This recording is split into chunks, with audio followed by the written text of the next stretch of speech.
पद्म विभूषण श्री तुलसी पीठाधीश्वर जगतगुरु स्वामी रामभद्राचार्य जी महाराज पुष्पमालार्पण कर रहे हैं। उसके बाद अभिनंदन पत्र पूज्य गुरुदेव माननीय प्रधानमंत्री जी को अभिनंदन पत्र अर्पित कर रहे हैं। अभिनंदन पत्र के माध्यम से पूज्य गुरुदेव ने अपना आशीर्वाद उसमें पिरोया है जो माननीय प्रधानमंत्री जी को समर्पित कर रहे हैं। और अब रजत गदा जी माननीय प्रधानमंत्री जी को अर्पित कर रहे हैं। अत्यंत गौरवपूर्ण क्षण, जोरदार तालियों के साथ स्वागत कीजिए अपने यशस्वी विश्व के सर्वाधिक लोकप्रिय प्रधानमंत्री श्रीमान नरेंद्र मोदी जी का। स्वरचित श्लोक से ही मंगलाचरण कर रहा हूं। आप जिस छंद में कहें मोदी जी उसी छंद में श्लोक तत्काल में बनाऊं। मैं आपका मित्र हूं, ये भगवान ने सामर्थ्य दिया। 1 घंटे में आज भी मैं 100 श्लोक बना पाता हूं, 1 घंटे में। मंदाकिनी पयः पूर सिक्त पादाम्बुजाय च नमः सीताभिरामाय चित्रकूट विहारिणे। श्री सीतानाथ समारंभाम श्री रामानंदार्य मध्यमाम अस्मदाचार्य पर्यंताम वंदे श्री गुरु परंपराम। श्री राम जय राम। मेरे 2 मित्र हैं। सांसारिक दृष्टि में लोक में मेरे मित्र हैं नरेंद्र भाई मोदी। ये कोई चाटुकारिता नहीं। भारत के यशस्वी प्रधानमंत्री नरेंद्र भाई मोदी और अलौकिक मित्र हैं भगवान श्री कृष्ण। मेरे अभिन्न मित्र भारत के यशस्वी प्रधानमंत्री जिन्होंने 9 वर्षों में भारत की काया बदल डाली। कौन कल्पना कर सकता था कि हम चंद्रमा के दक्षिण ध्रुव पर चले जाएंगे? कौन कल्पना कर सकता था? इलेक्शन कमीशन से मैंने पूछ लिया है, 370 हट जाएगी।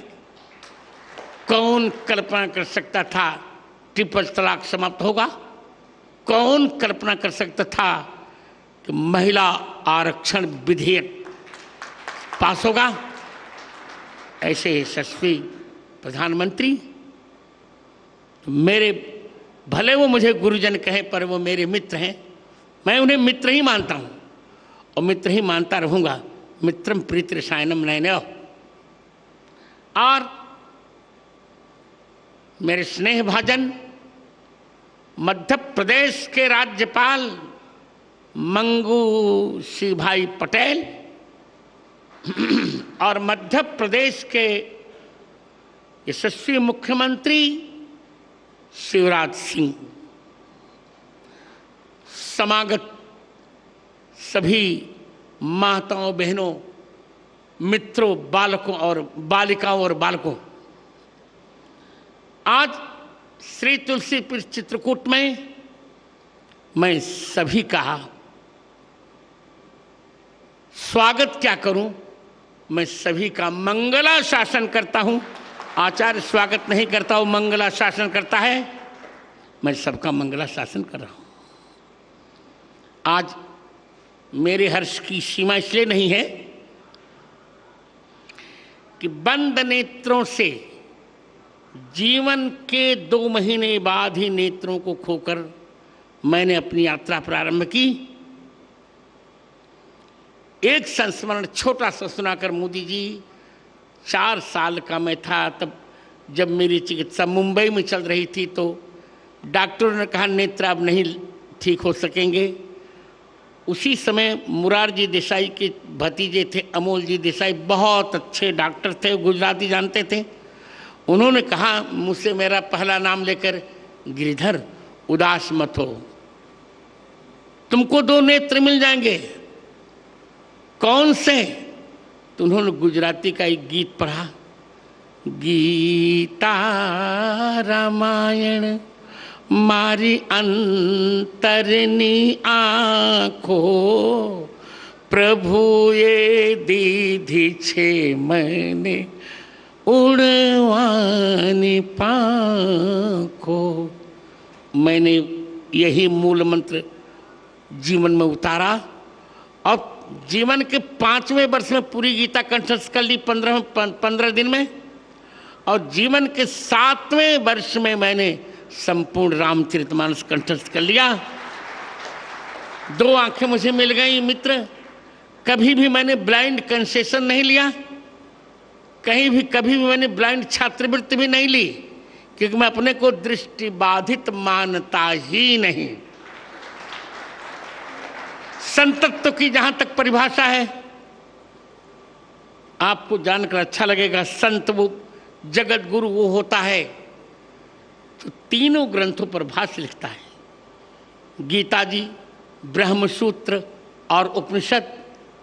आपके स्नेह से मित्र मैंने 1998 में ही तीनों पर भाष्य लिख लिया था, और तत्कालीन प्रधानमंत्री मेरे बड़े अच्छे मित्र यशस्वी अटल बिहारी वाजपेयी ने उसका लोकार्पण किया था। मैं जगत गुरुत्व की पूर्ण योग्यता मैंने प्राप्त की, और आज की तारीख में मेरे अतिरिक्त भारत में कोई भी ऐसा जगत गुरु नहीं है जिसने तीनों पर भाष्य लिखा हो। ये आपको बताकर मुझे अच्छा लगेगा कि मैं अपनी बिरुदावली नहीं कर रहा हूं, पर आपको लगना चाहिए कि बंद आंखों से भी कितना काम किया जा सकता है। मित्र, मैंने अब तक 230 पुस्तकें लिखी। जिन 3 पुस्तकों का आप लोकार्पण करने जा रहे हैं, यद्यपि एक पुस्तक और थी पर मैंने पीएमओ को सूचित नहीं किया था, उसका नहीं। जिन 3 पुस्तकों का आप लोकार्पण करने जा रहे हैं मित्राज, उनमें से प्रथम पुस्तक है पाणिनि अष्टाध्यायी पर वृत्तित्रयी। पाणिनि अष्टाध्यायी का मूल केवल 25 पृष्ठों में है। उस पर मैंने 3 वृत्तियां लिखी, उसका कलेवर है 9000 पृष्ठ।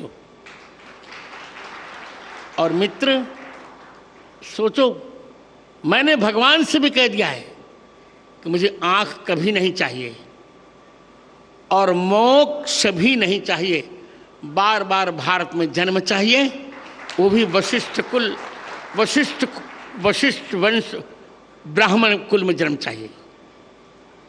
मित्र, दूसरी पुस्तक मेरी है श्री कृष्ण की राष्ट्रलीला। राष्ट्रलीला तो सभी जानते हैं भगवान की, राष्ट्रलीला कोई जानता नहीं। एक अफवाह लोगों ने फैलाई कि श्री कृष्ण के परिवार ने मदिरा पान किया, उच्छृंखल हो गया। सारे विषयों को मैंने खंडन लिखा उसमें, जिसका लोकार्पण आप करने जा रहे हैं, श्री कृष्ण की राष्ट्रलीला। और तृतीय ग्रंथ है मेरा, जो आज के समय में सबसे बड़ा संस्कृत का महाकाव्य है। उसका नाम है श्री रामानंदाचार्य चरितम। 27 सर्गों का यह महाकाव्य है, उसकी हिंदी भी है। इन 3 ग्रंथों का आज आप लोकार्पण करेंगे।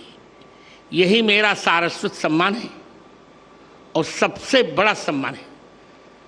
मेरी कल्पना में या मेरी भावना में यह है कि मेरे सामने दो लोग हों, भगवान राम और भारत माता। तो मोदी जी, पहले मैं भारत माता को प्रणाम करूंगा, फिर भगवान को। एक वाक्य और बोलकर मैं दूंगा समय। मैंने देख रहा हूं समय हो रहा है। भारत क्या है लोग समझ नहीं पाए। भारत शब्द 3 शब्दों को मिलकर बना है, भ, आ और रत। भ माने भगवान, आ माने आदर, और र माने रत, प्रेम। जिस देश पर भगवान का आदर भी है और प्रेम भी है, उसको कहते हैं भारत। भरतानाम भक्ति भारतम, तीन भरतों के भजन भक्ति का जो आश्रय है, ऋषभ पुत्र भरत, शकुंतला दुष्यंत पुत्र भरत और दशरथ कैकेयी पुत्र भरत, इन तीनों का जहां आदर है उस देश का नाम है भारत।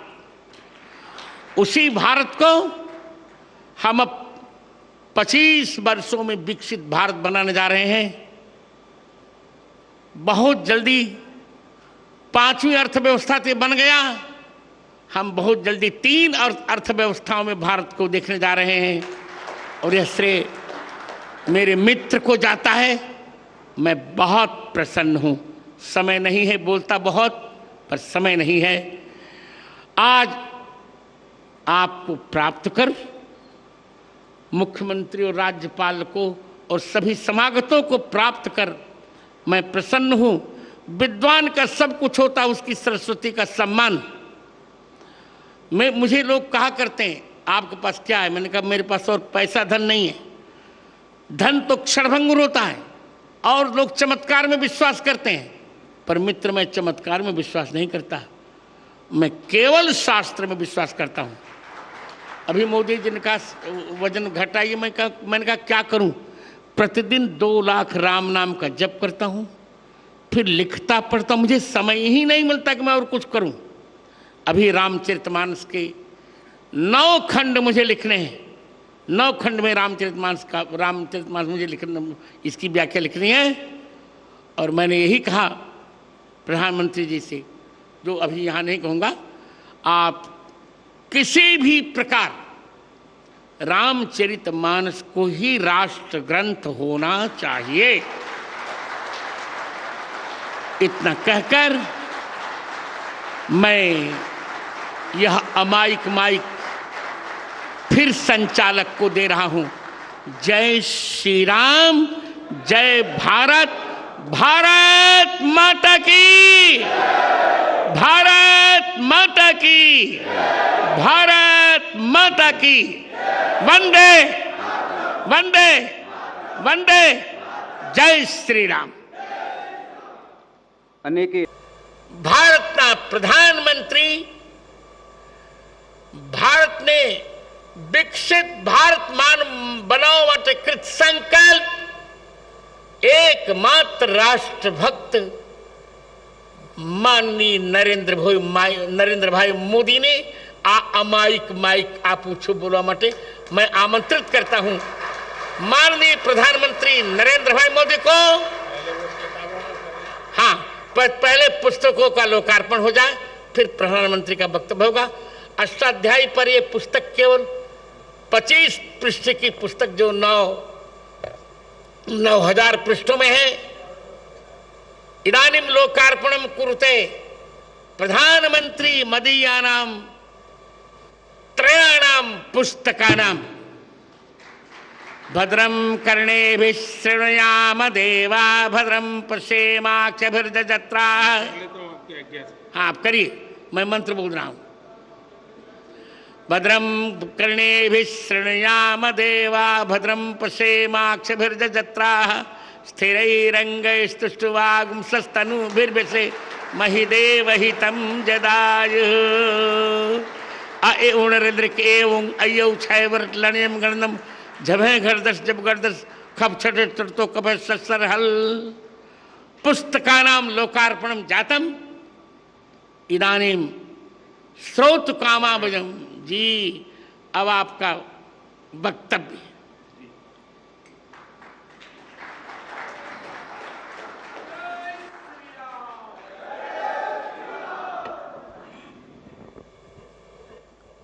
नमो राघवाय, नमो राघवाय। हम सबको आशीर्वाद देने के लिए उपस्थित पूजनीय जगतगुरु श्री रामभद्राचार्य जी,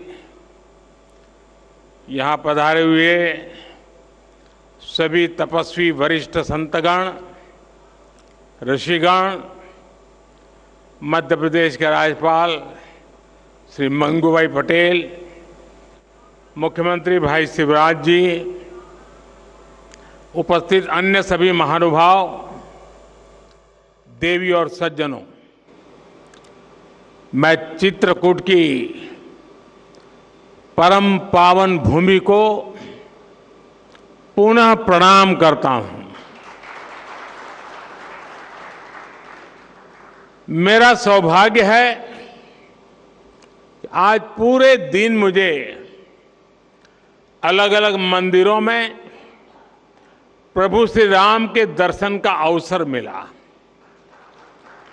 और संतों का आशीर्वाद भी मिला है।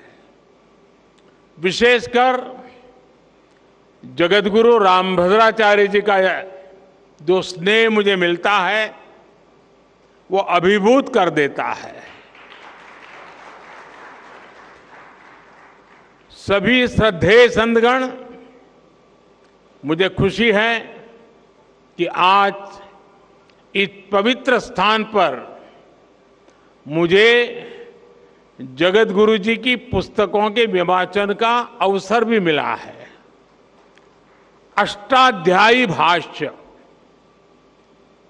रामानंदाचार्य चरितम और भगवान कृष्ण की राष्ट्रलीला, ये सभी ग्रंथ भारत की महान ज्ञान परंपरा को और समृद्ध करेंगे। मैं इन पुस्तकों को जगतगुरु जी के आशीर्वाद का एक और स्वरूप मानता हूं। आप सभी को मैं इन पुस्तकों के विमोचन पर बधाई देता हूं। मेरे परिवारजनों, अष्टाध्यायी भारत के भाषा विज्ञान का, भारत की बौद्धिकता का और हमारी शोध संस्कृति का हजारों साल पुराना ग्रंथ है।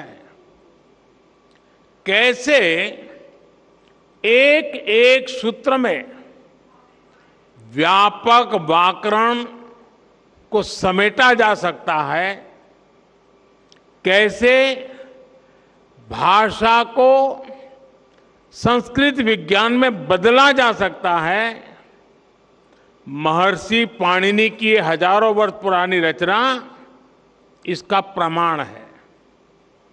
आप देखेंगे दुनिया में इन हजारों वर्षों में कितनी ही भाषाएं आई और चली गई।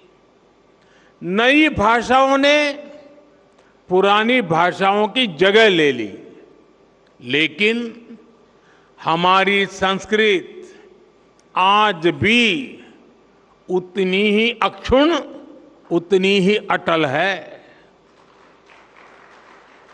संस्कृत समय के साथ परिष्कृत तो हुई, लेकिन प्रदूषित नहीं हुई। इसका कारण संस्कृत का परिपक्व व्याकरण विज्ञान है। केवल 14 माहेश्वर सूत्रों पर टिकी यह भाषा हजारों वर्षों से शस्त्र और शास्त्र दोनों ही विधाओं की जननी रही है। संस्कृत भाषा में ही ऋषियों के द्वारा वेद की ऋचाएं प्रकट हुई है। इसी भाषा में पतंजलि के द्वारा योग का विज्ञान प्रकट हुआ है। इसी भाषा में धन्वंतरी और चरक जैसे मनुष्यों ने आयुर्वेद का सार लिखा है। इसी भाषा में कृषि पराशर जैसे ग्रंथों ने कृषि को श्रम के साथ साथ शोध से जोड़ने का काम किया है। इसी भाषा में हमें भारत भूमि के द्वारा नाट्य शास्त्र और संगीत शास्त्र का उपहार मिला है। इसी भाषा में कालिदास जैसे विद्वानों ने साहित्य के सामर्थ्य से विश्व को हैरान किया है। और इसी भाषा में अंतरिक्ष विज्ञान, धनुर्वेद और युद्ध कला के ग्रंथ भी लिखे गए हैं। और ये तो मैंने केवल कुछ ही उदाहरण दिए हैं। ये लिस्ट इतनी लंबी है कि आप एक राष्ट्र के तौर पर भारत के विकास का जो भी पक्ष देखेंगे उसमें आपको संस्कृत के योगदान के दर्शन होंगे। आज भी दुनिया की बड़ी बड़ी यूनिवर्सिटीज में संस्कृत पर रिसर्च होती है। अभी हमने ये भी देखा है कि कैसे भारत को जानने के लिए लिथुआनिया देश की राजदूत ने भी संस्कृत भाषा सीखी। यानी संस्कृत का प्रसार पूरी दुनिया में बढ़ रहा है। साथियों, गुलामी के 1000 साल के कालखंड में भारत को तरह तरह से जड़ों से उखाड़ने का प्रयास हुआ। इन्हीं में से एक था संस्कृत भाषा का पूरा विनाश। हम आजाद हुए, लेकिन जिन लोगों ने गुलामी की मानसिकता नहीं गई, वो संस्कृत के प्रति वैर भाव पालते रहे। कहीं कोई लुप्त भाषा का कोई शिलालेख मिलने पर ऐसे लोग उसका महिमा मंडन करते हैं, लेकिन हजारों वर्षों से मौजूद संस्कृत का सम्मान नहीं करते। दूसरे देश के लोग मातृभाषा जाने तो ये लोग प्रशंसा करेंगे, लेकिन संस्कृत भाषा जानने को ये पिछड़ेपन की निशानी मानते हैं। इस मानसिकता के लोग पिछले 1000 साल से हारते आ रहे हैं और आगे भी कामयाब नहीं होंगे। संस्कृत केवल परंपराओं की भाषा नहीं है, ये हमारी प्रगति और पहचान की भाषा भी है।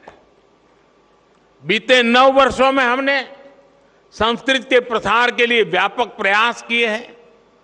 आधुनिक संदर्भ में अष्टाध्यायी भाष्य जैसे ग्रंथ इन प्रयासों को सफल बनाने में बड़ी भूमिका निभाएंगे। मेरे परिवारजनों, रामभद्राचार्य जी हमारे देश के ऐसे संत हैं जिनके अकेले ज्ञान पर दुनिया की कई यूनिवर्सिटीज स्टडी कर सकती है।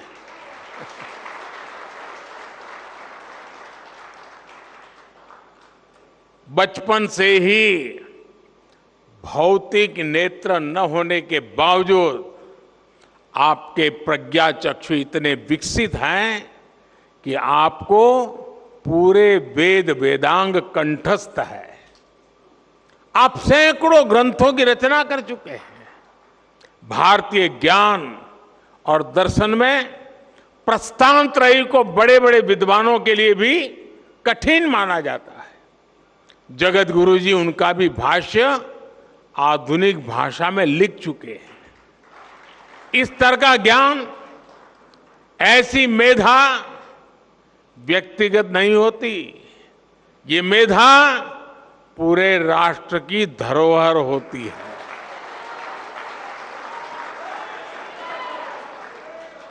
और इसलिए हमारी सरकार ने 2015 में स्वामी जी को पद्म विभूषण से सम्मानित किया था। साथियों, स्वामी जी जितना धर्म और अध्यात्म के क्षेत्र में सक्रिय रहते हैं, उतना ही समाज और राष्ट्र के लिए भी मुखर रहते हैं। मैंने जब स्वच्छ भारत अभियान के 9 रत्नों में आपको नामित किया था, तो वो जिम्मेदारी भी आपने उतनी ही निष्ठा से उठाई थी। मुझे खुशी है कि स्वामी जी ने देश के गौरव के लिए जो संकल्प किए थे वो अब पूरे हो रहे हैं। हमारा भारत अब स्वच्छ भी बन रहा है और स्वस्थ भी बन रहा है। मां गंगा की धारा भी निर्मल हो रही है। हर देशवासी का एक और सपना पूरा करने में जगत गुरु रामभद्राचार्य जी की बहुत बड़ी भूमिका रही है। अदालत से लेकर अदालत के बाहर तक जिस राम मंदिर के लिए आपने इतना योगदान दिया, वो भी बनकर तैयार होने जा रहा है। और अभी 2 दिन पूर्व ही मुझे अयोध्या में श्री राम जन्मभूमि तीर्थ क्षेत्र ट्रस्ट द्वारा प्राण प्रतिष्ठा समारोह में शामिल होने का निमंत्रण मिला है।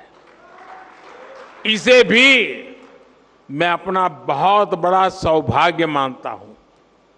सभी संतगण आजादी के 75 वर्ष से आजादी के 100 वर्ष के सबसे अहम कालखंड को, यानी 25 साल, देश जो अब उसे अमृतकाल के रूप में देख रहा है। इस अमृतकाल में देश विकास और अपनी विरासत को साथ लेकर चल रहा है। हम अपने तीर्थों के विकास को भी प्राथमिकता दे रहे हैं। चित्रकूट तो वो स्थान है जहां आध्यात्मिक आभा भी है और प्राकृतिक सौंदर्य भी है। 45,000 करोड़ रुपए की केन बेतवा लिंक परियोजना हो, बुंदेलखंड एक्सप्रेस वे हो, डिफेंस कॉरिडोर हो, ऐसे प्रयास इस क्षेत्र में नई संभावनाएं बनाएंगे।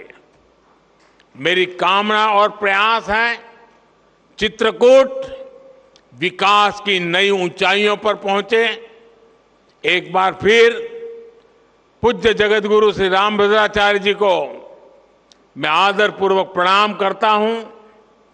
उनके आशीर्वाद हम सबको प्रेरणा दे, शक्ति दे, और उनका जो ज्ञान का प्रसाद है वो हमें निरंतर मार्गदर्शन करता रहे। इसी भावना को प्रकट करते हुए मैं हृदय से आप सबका बहुत बहुत धन्यवाद करता हूं।